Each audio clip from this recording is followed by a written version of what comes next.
रात के 2:30 बज रहे थे और मेरी नज़र उस बुजुर्ग औरत पर टिकी थी जो बेचैनी से कभी दाएं देखती कभी बाएं। वो किसी का इंतजार कर रही थी। पूरा दिन बीत गया लेकिन उन्हें लेने कोई नहीं आया। दिल में अजीब सी बेचैनी हुई तो मैं अपनी कैंटीन छोड़कर उनके पास गया। उन्हें गर्म चाय और बिस्किट दिए और वापस जाने ही वाला था कि उनकी बात सुनकर मेरे कदम ठिठक गए। वो बेचारी माँ अस्पताल में अपने बेटे का इंतजार कर रही थी। मैंने कई बार सोचा था कि उनसे पूछूं कि वो यहाँ क्यों बैठी हैं, लेकिन हर बार खुद को रोक लिया। सोचता था मुझसे क्या मतलब उनका, लेकिन आज कुछ अलग था। वो औरत देखने में किसी अच्छे घराने की लग रही थी।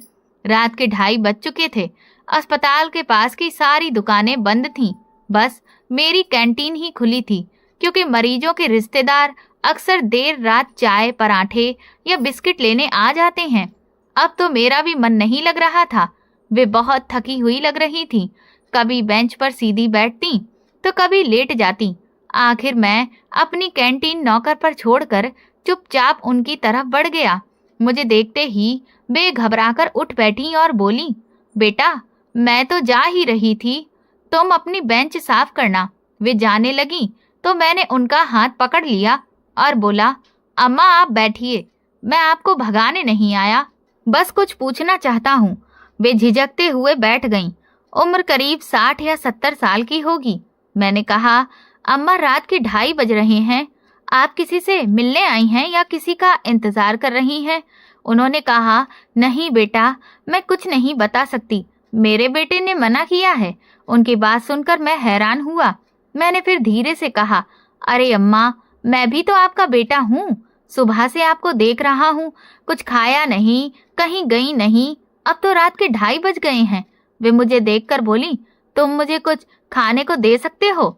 अगर मेरा बेटा बन गया है तो मेरी भूख का भी ख्याल रखो।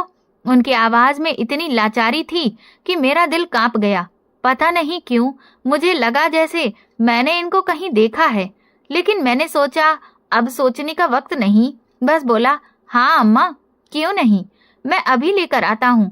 वे बोली, मेरे पास पैसे नहीं है बेटा, मेरे बेटे ने कुछ नहीं दिया। मैंने कहा भी था कि कुछ पैसे जेब में डाल दे, लेकिन उन्होंने कहा मैं थोड़ी देर में आ जाऊंगा, लेकिन देखो रात हो गई, वे अब तक नहीं आए। उनकी बात सुनकर मेरा दिल भारी हो गया।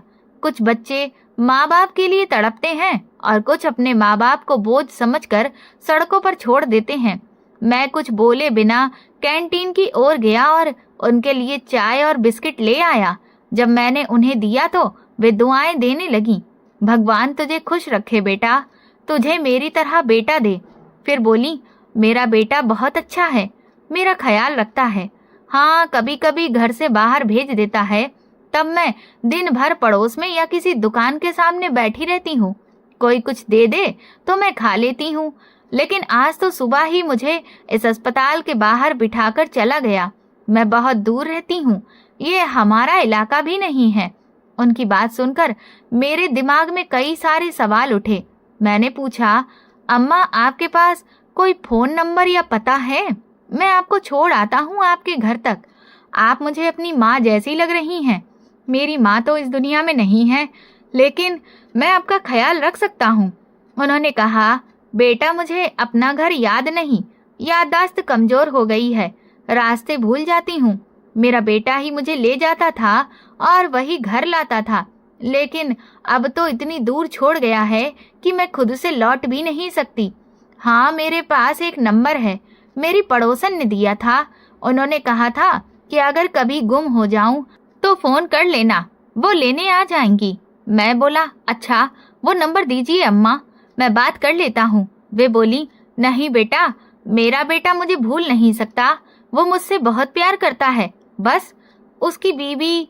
मैंने बीच में कहा, अम्मा ये बीवियां तो बड़ी जालिम होती हैं।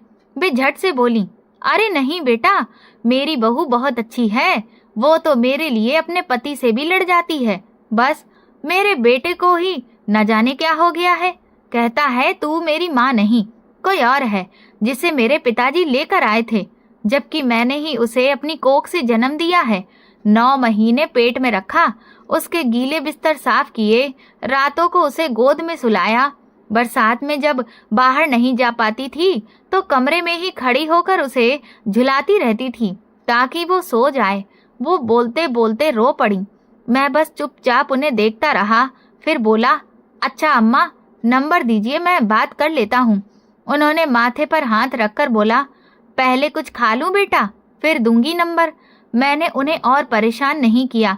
उम्र के उस पड़ाव पर वे जैसे टूटी हुई थीं, लेकिन फिर भी भीतर कहीं एक उम्मीद बाकी थी। मैंने सोचा, हम नौजवान लोग अगर अपने घर के बुजुर्गों से थोड़ा सब्र और प्यार से पेश आएं तो शायद कोई भी माँ इस तरह आधी रात को किसी अस्पताल के बाहर भूखी और बेसहारा बैठी ना मिले। मैं चुपचाप जाकर उनके बराबर में बैठ गया। वो औरत अब केक खाने लगी थी और मैं उन्हें बस चुपचाप देखे जा रहा था। उनके कुछ दांत भी नहीं थे। न जाने क्यों मुझे उस बूढ़ी औरत के बेटे पर बहुत गुस्सा आ रहा था, जिसने अपनी माँ का ख्याल तक नहीं रखा। इंसान को चाहिए कि चाहे जो भी हो, अपने माँ बाप को तो कभी यूं अकेला न छोड़े। अगर बीवी अच्छी है तो फिर बेटा अपनी माँ से ऐसा बर्ताव क्यों कर रहा है? आमतौर पर तो ऐसा तब होता है जब बहू बाहर की होती है, जो बेटे को माँ से और भाइयों को बहनों से दूर कर देती है। लेकिन इस औरत के मामले में तो उल्टा ही लग रहा था। उसकी बहू अच्छी और बेटा ही खराब मालूम पड़ रहा था। थोड़ी देर बाद उस औरत ने दोनों केक खत्म कर लिए और मुझे देखकर बोली, बेटा ये चाय तुम ले जाओ, बहुत गर्म है, मैं नहीं पी रही, सीना जल जाएगा। मेरी दवा भी घर पर ही रह गई है, दवा नहीं खाऊंगी तो तकलीफ होगी। मैं तुरंत बोला, अम्मा दवा का नाम याद है क्या? बता दो, मैं मेडिकल स्टोर से ले आता हूँ। वो बोली, पता नहीं बेटा, मेरा बेटा ही देता है मुझे, मैं तो कुछ नहीं जानती। हाँ, अब मैं तुम्हें नंबर दे देती हूँ, तुम घर पर फोन कर लो। उनकी बात सुनकर मुझे थोड़ा सुकून मिला। उन्होंने अपनी जेब से एक कागज निकाला और बोली, देखो बेटा, बड़े प्यार से बात करना। वो औरत बहुत अच्छी है, मेरा ख्याल रखती है, दोपहर में अक्सर मुझे खाना भी दे देती है। मेरी बहू तो कभी देती ही नहीं, कहती है जाकर किसी और के घर से खा लो। बड़ी बदतमीज है वो। मैंने उन्हें ध्यान से देखा। अभी कुछ देर पहले तो यही औरत अपने बेटे की बुराई और बहू की तारीफ कर रही थी और अब बहू की भी बुराई करने लगी थी। साफ लग रहा था कि कुछ तो गड़बड़ है। मैंने सिर हिलाया और नंबर लेकर मोबाइल निकाला। नंबर मिलाया तो पहली ही घंटी पर कॉल उठ गई। मैं हेलो बोलता इससे पहले ही दूसरी तरफ से एक औरत की आवाज आई, कौन बोल रहा है? मैं थोड़ा हैरान हुआ। रात के 3 बजे भी कोई औरत जाग रही थी। मैंने कहा, यहाँ पर एक बूढ़ी माँ बैठी हैं, उन्होंने आपका नंबर दिया है, कह रही हैं कि उनका बेटा सुबह उन्हें यहाँ छोड़कर गया था और अभी तक लौटा ही नहीं है। अगर आप उनके बेटे को खबर दे दें तो बहुत मदद होगी। वो बोली, क्या आप अम्मा सावित्री की बात कर रहे हैं? मैंने उस बूढ़ी औरत की तरफ देखा और पूछा, अम्मा तुम्हारा नाम क्या है? वो गाल पर हाथ रखकर बोली, शायद रमा नाम है मेरा। तभी फोन से आवाज आई, हाँ हाँ, इनका नाम सावित्री है, इन्हें दिमाग की थोड़ी दिक्कत है, इनके बेटे को मैं बता देती हूँ, आप लाइन पर रहिए। अब मैंने रमा को गौर से देखा। वो बिल्कुल चुप थी। मैं समझ गया कि वो मानसिक रूप से ठीक नहीं है। कुछ पलों बाद फोन पर वही औरत बोली, आप कहाँ हैं अभी? मैंने कहा, मैं अस्पताल के सामने वाली कैंटीन से बोल रहा हूँ। वो बोली, कौन से अस्पताल के सामने है सावित्री? मैंने तुरंत अस्पताल का नाम बताया। वो बोली, ये जगह तो हमारे घर से बहुत दूर है। इसके बेटे ने बड़ा चालाकी भरा काम किया है। जैसे जैसे वो मुझे उसके बेटे के बारे में बताने लगी, मैं हैरान रह गया।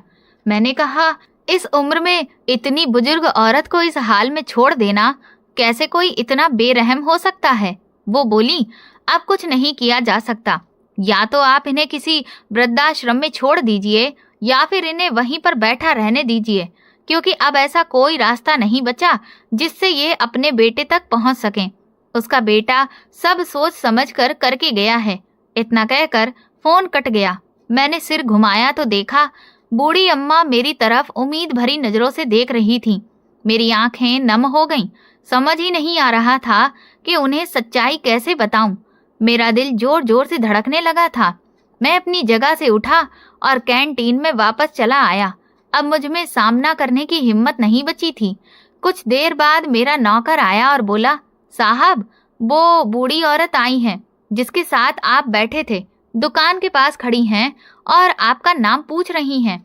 मैंने आंखें बंद करके कहा, जाकर बोल दो कि मैं घर चला गया हूँ, दुकान में नहीं हूँ।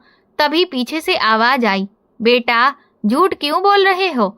मेरी बहू की तरह तुम भी यही करते हो, जबकि तुम तो यही हो। उसकी आवाज सुनकर मेरा दिल एकदम से धक्क से रह गया। वो मेरे सामने आकर बोली, बताओ बेटा, उस औरत ने क्या कहा? मेरा बेटा मुझे लेने आ रहा है ना? मैं जाकर वहीं बैठ जाऊं? कब तक आएगा? मेरी कमर में बहुत दर्द है, नींद भी आ रही है। अगर मैं सो गई और वो आ गया तो परेशान हो जाएगा। जब मैं सो जाती हूँ तो वो मुझे नहीं उठाता, बल्कि मेरे पैर दबाता रहता है। तुम जानते हो, वो बहुत अच्छा है। उसने मेरे लिए वो बात पूरी करती इससे पहले ही मैंने उनकी तरफ देखकर कहा, हाँ अम्मा, आ जाएगा थोड़ी देर में। मेरी बात हुई है उससे। आपको नींद आ रही है तो आप मेरे कमरे में जाकर सो जाइए। कैंटीन के साथ ही मेरा एक छोटा सा आराम करने का कमरा भी है। तभी वो बूढ़ी औरत बोली, नहीं बेटा, मैं यहीं जाकर बैठ जाती हूँ। अगर मेरा बेटा आ गया तो मैं कैसे उठूंगी? एक बार अगर मैं सो गई तो फिर उठना बहुत मुश्किल हो जाता है। उनकी बात सुनकर मेरा दिल बहुत भारी हो गया था। ऐसा लगा जैसे मेरी आंखों से आंसू निकल पड़ेंगे। मैंने कभी नहीं सोचा था कि इस दुनिया में इतने लाचार और बेबस लोग भी होते हैं। मैं उन्हें देखता हुआ बोला, अम्मा, आप थोड़ा आराम कर लो। जैसे ही आपका बेटा आएगा मैं आपको जगा दूंगा। मैंने आपके बेटे को देखा है। वो औरत फौरन बोली, कैसे देखा? तुम्हारे पास मेरे बेटे की फोटो है क्या? दिखाओ मुझे भी। सुबह से उसकी शक्ल तक नहीं देखी। उनकी ये बात सुनकर जाने क्यों मेरा दिल भर आया। मैं उन्हें देखते हुए बोला, हाँ अम्मा, फोटो तो थी, लेकिन गलती से डिलीट हो गई। जब कोई नई फोटो आएगी तो मैं आपको बता दूंगा। फिलहाल आप आराम कर लो। वो कुछ देर खामोश खड़ी रही, फिर बोली, ठीक है बेटा, मैं आराम कर लेती हूँ। कमर में बहुत दर्द है, कब से बैठी हूँ। कहाँ है कमरा? वो दीवार का सहारा लेते हुए चलने लगी। उनकी कमर झुकी हुई थी, चेहरे पर थकान और बेबसी साफ दिख रही थी, मगर उन्हें देखकर लगता था कि जवानी में बहुत खूबसूरत रही होंगी। मैंने तुरंत कमरा खोला। अंदर पंखा और जरूरत की चीजें रखी थीं। मैंने उन्हें बिस्तर पर लिटाया, कंबल दिया और बाहर आ गया। कमरे का दरवाजा आधा बंद कर दिया ताकि उन्हें घुटन ना लगे। मेरा नौकर मुझे देखकर बोला, साहब, आप इतनी हमदर्दी क्यों दिखा रहे हो? यहाँ तो रोज ऐसे लोग आते हैं। कोई भिखारी होगी, आप बेवजह परेशान हो रहे हो। कई बार ये लोग धोखेबाज भी निकलते हैं। आप नहीं जानते, कुछ तो चोर भी होते हैं। वो और कुछ बोलता, इससे पहले ही मैं गुस्से से चिल्ला पड़ा, चुप रहो, बकवास मत करो। खबरदार जो उस औरत के बारे में कुछ भी गलत कहा, अभी के अभी नौकरी से निकाल दूंगा तुम्हें। ये शब्द मैंने जिंदगी में पहली बार किसी पर बोले थे। मुझे खुद हैरानी हुई कि मैं इतना भड़क क्यों गया, लेकिन पता नहीं क्यों उस औरत के लिए मेरे अंदर एक अजीब सा अपनापन महसूस हो रहा था। वो लड़का चुपचाप जाकर काउंटर पर बैठ गया। मुझे अपनी बात पर थोड़ा पछतावा हुआ, लेकिन दिल मान नहीं रहा था। मैं जाकर उनके कमरे के पास ही बैठ गया, कहीं उन्हें कुछ जरूरत ना पड़ जाए। थोड़ी देर में वो गहरी नींद में सो गईं। शायद सुबह से लगातार बैठे रहने की वजह से बहुत थक गई थीं। इस उम्र में इंसान फिर से बच्चा बन जाता है और ऐसे लोगों की देखभाल करना हम जैसे जवानों का फर्ज है। मैं उसी बात में सोचता रहा, क्या सच में आज के जमाने में औलाद इतनी बेरहम हो गई है? मैं सोच भी नहीं सकता था। वो औरत खुद कह चुकी थी कि उसे किसी आश्रम या वृद्धाश्रम में भिजवा दूं या फिर यहीं छोड़ दूं, अपना गुजारा जैसे तैसे कर लेगी। लेकिन मेरा मन नहीं मान रहा था। मैं उन्हें ना तो किसी संस्था में भेज सकता था, ना ऐसे लावारिस छोड़ सकता था। मगर क्यों? इसका जवाब खुद मुझे भी नहीं पता था। मैं ना तो कोई बहुत दयालु आदमी था, ना ही सख्त दिल वाला। बस अपने काम से काम रखने वाला सीधा साधा इंसान था। पर उस औरत के मामले में मेरा दिल बहुत नरम हो गया था। वक्त धीरे धीरे बीतता जा रहा था। मैं भी थोड़ी देर कैंटीन की बेंच पर लेट गया। नौकर घर चला गया था। मैं अक्सर रात दुकान पर ही गुजार लेता था और सुबह थोड़ी देर आराम करने घर चला जाता था। मुझे लेटे हुए कुछ ही देर हुई थी कि अंदर से कराहने की आवाज आई। मैं फौरन उठ गया। अंदर झांका तो देखा कि वो बूढ़ी औरत दर्द से अपने पैर पटक रही थी। उन्हें देखकर मेरा दिल तड़प उठा। मेरी आंखों के सामने अपनी माँ की तस्वीर घूम गई। उनके आखिरी दिनों में वो भी इसी तरह तड़पती थीं और मैं काम के चक्कर में उन्हें वक्त ही नहीं दे पाया था। ये बात आज तक मेरे दिल में चुभती है। मैं फौरन कमरे में गया, दरवाजा खोला और बहुत नरमी से उनका पैर थाम लिया। धीरे धीरे दबाने लगा। कुछ ही देर में वो फिर से सो गईं। उनके कराहने की आवाज भी बंद हो चुकी थी। मैंने सुकून की सांस ली।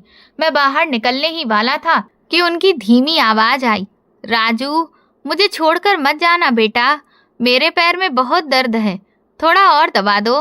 राजू नाम सुनते ही मैं चौंक पड़ा। मेरा दिल जोर से धड़कने लगा।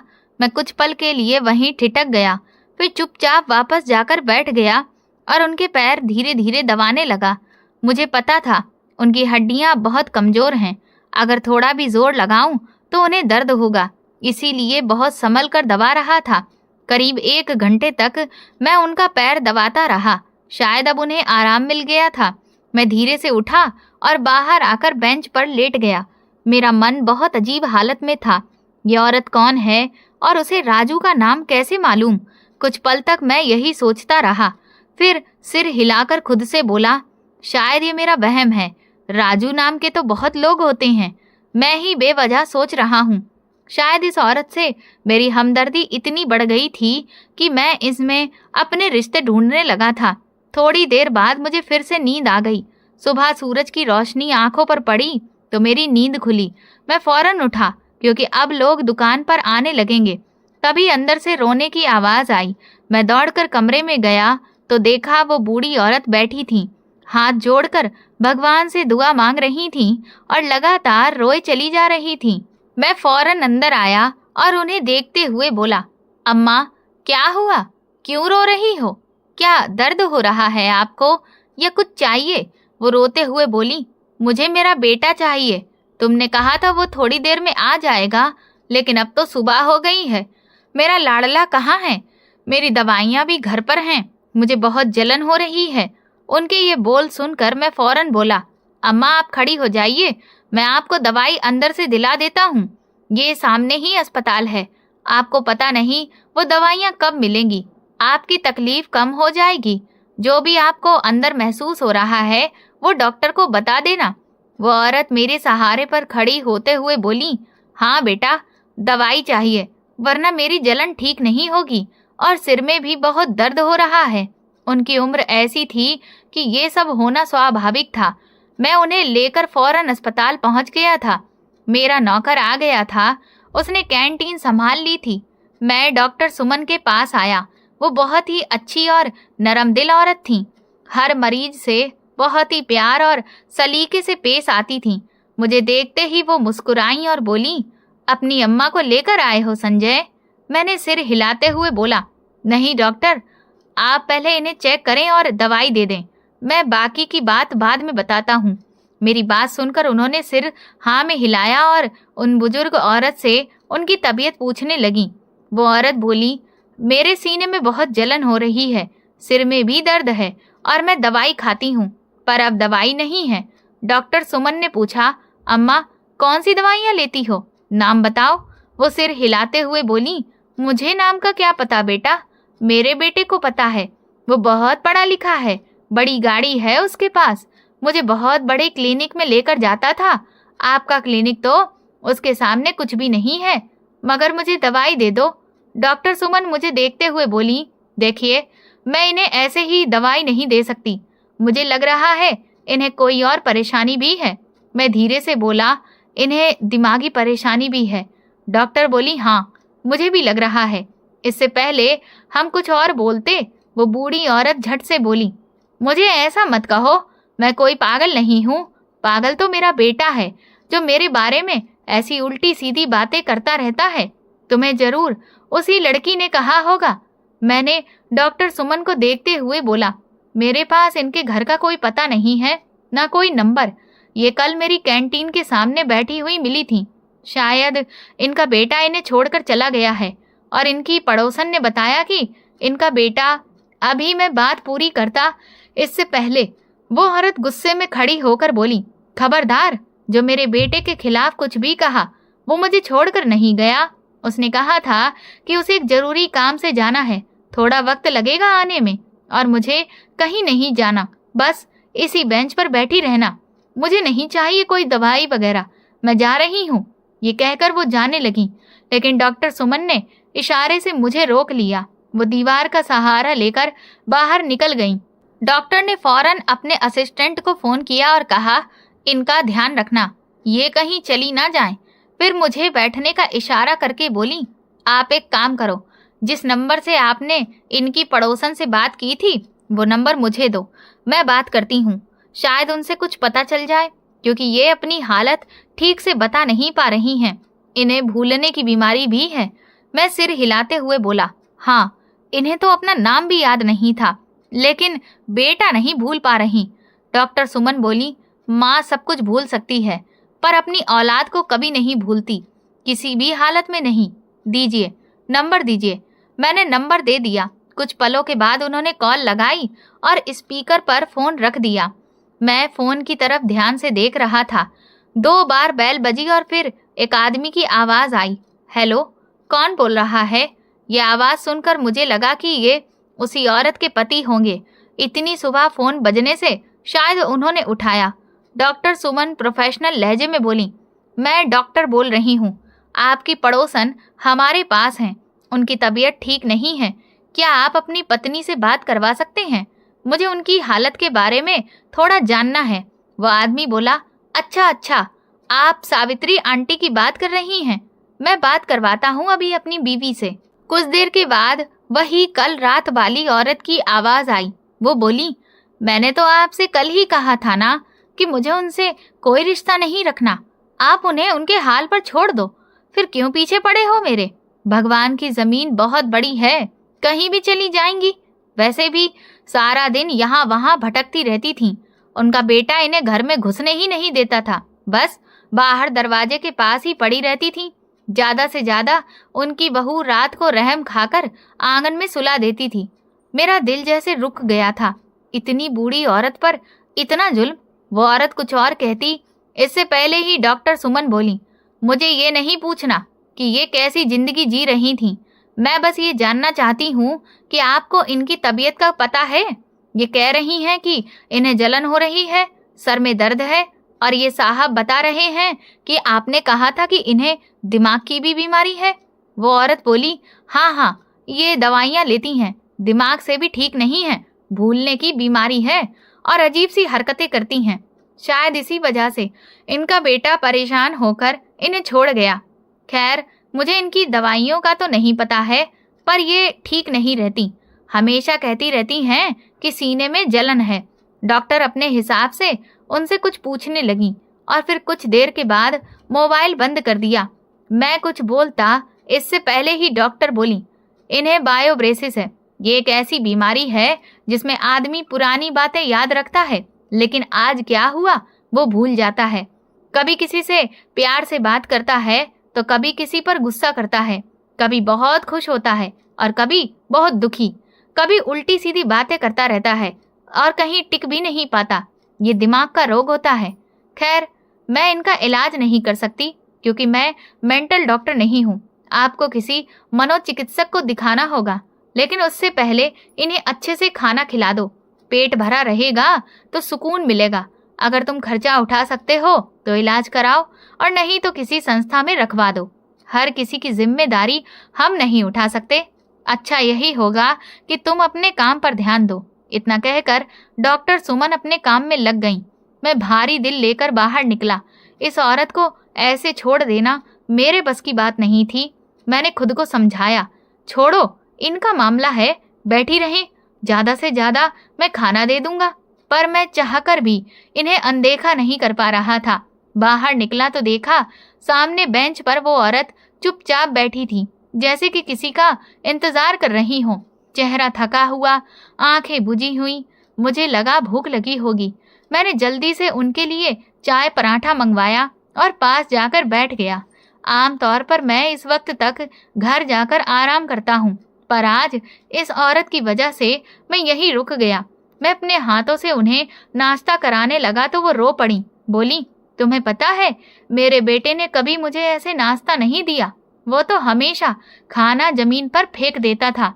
उसकी बीवी तो और भी बुरी है।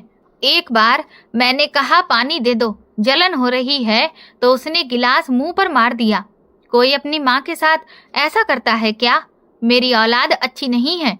इतना कहकर वो बेकाबू होकर रोने लगी। मुझे साफ समझ आ गया कि डॉक्टर सुमन जो कह रही थी वही सब इनकी हालत में दिख रहा था। मैंने गहरी सांस ली और वहीं बैठकर तय कर लिया कि मैं इन्हें मनोचिकित्सक के पास जरूर ले जाऊंगा, इलाज पूरा कराऊंगा। आखिर ये किसी की भी माँ हो, पर एक बूढ़ी औरत हैं, इंसान हैं, और इंसानियत के नाते ये मेरा फर्ज बनता है कि मैं इनका ख्याल रखूं।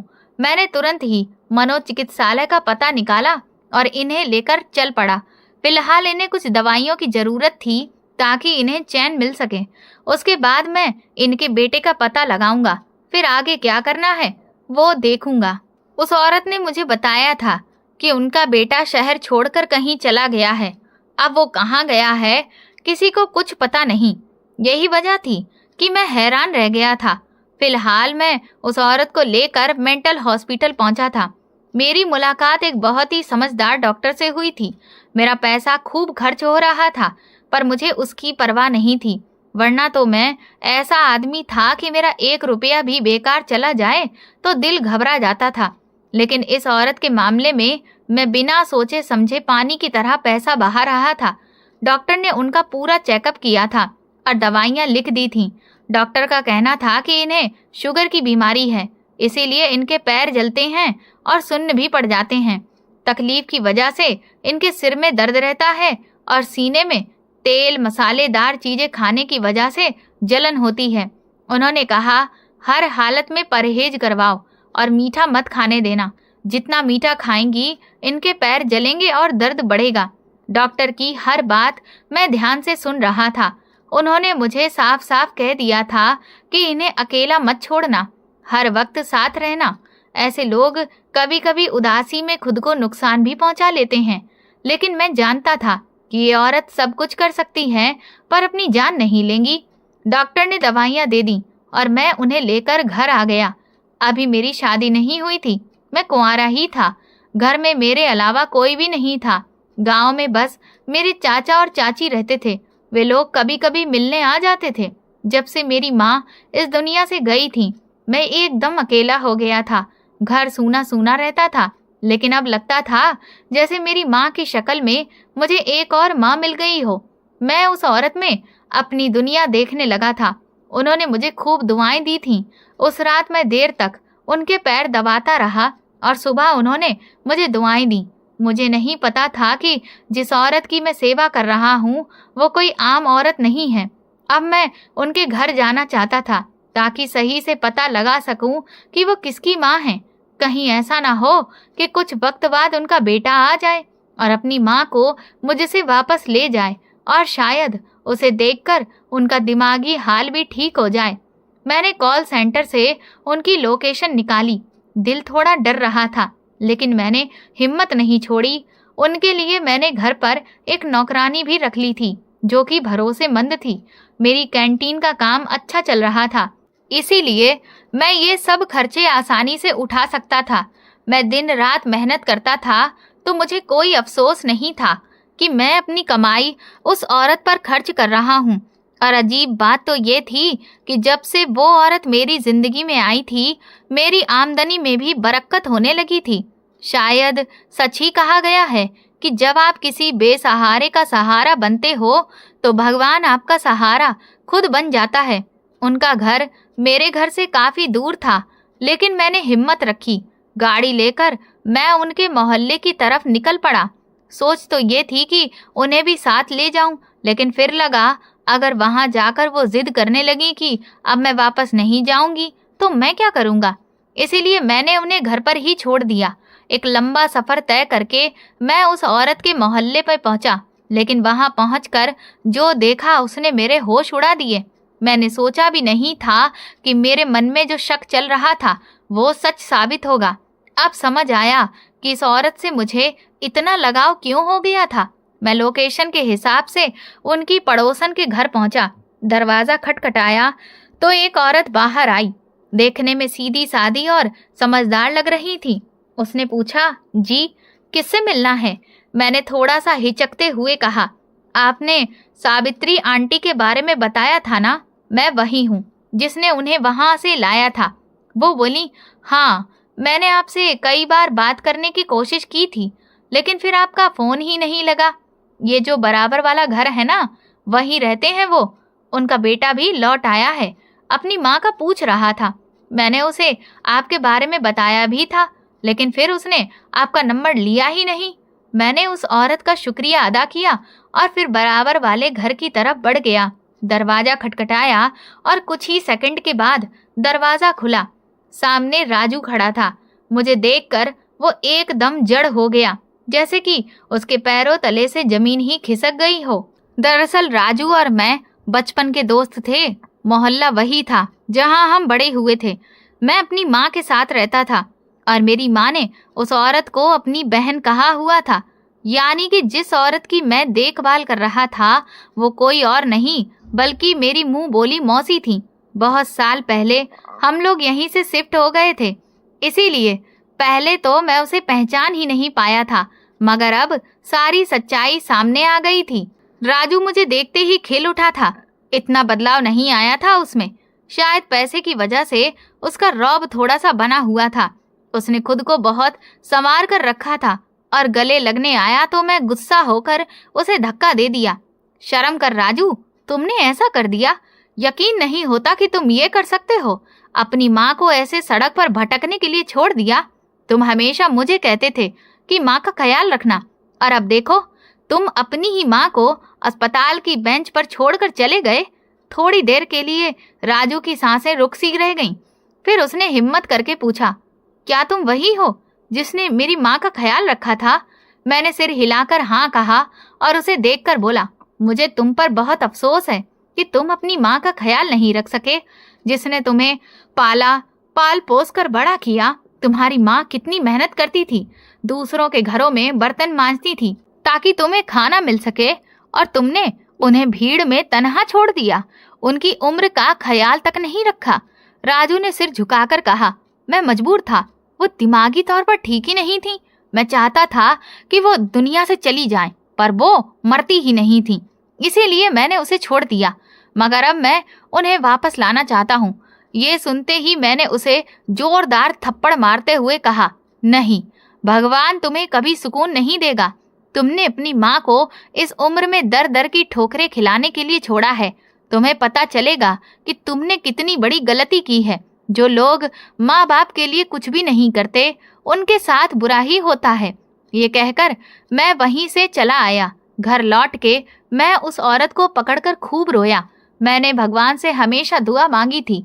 माँ के जाने के बाद रोज पूजा में मन ही मन में विनती करता था, हे भगवान, तेरा भरोसा बड़ा है, तू चमत्कार कर, मेरी माँ को वापस भेज दे। और उस भगवान ने मेरी माँ को वापस भेज दिया। मैं अब उनका खूब ख्याल रखता हूँ, जैसे अपनी ही माँ का ख्याल रखता हूँ। वो मुझे आशीर्वाद देती रहती हैं और कहती हैं कि अब वो कभी वापस नहीं जाएंगी। दवाइयों की वजह से उनका पागलपन भी धीरे धीरे ठीक हो रहा है। मैं जितना भगवान का शुक्रिया अदा करूं कम है। मुझे नहीं पता उनकी जिंदगी कितनी लंबी है, पर मैंने मन ही मन ठान लिया है कि जब तक वो जिंदा रहेंगी मैं उनकी सेवा दिल से करूंगा, चाहे फिर मेरी जान ही क्यों ना चली जाए। भगवान सबको माता पिता की सेवा करने की ताकत दे। ये पूरी कहानी काल्पनिक है। इसका किसी भी व्यक्ति, स्थान या वास्तविक घटना से कोई संबंध नहीं है। इसका उद्देश्य केवल मनोरंजन, शिक्षा और सस्पेंस आधारित कहानी को प्रस्तुत करना है। तो दोस्तों, आपको ये कहानी कैसी लगी मुझे कमेंट सेक्शन में ज़रूर बताएं। मेरे चैनल को सब्सक्राइब कर वीडियो को लाइक कर दें और वीडियो को हाइप भी दें। और ऐसी और भी रोमांचक कहानियों को सुनने के लिए मेरे चैनल के साथ बने रहें। धन्यवाद।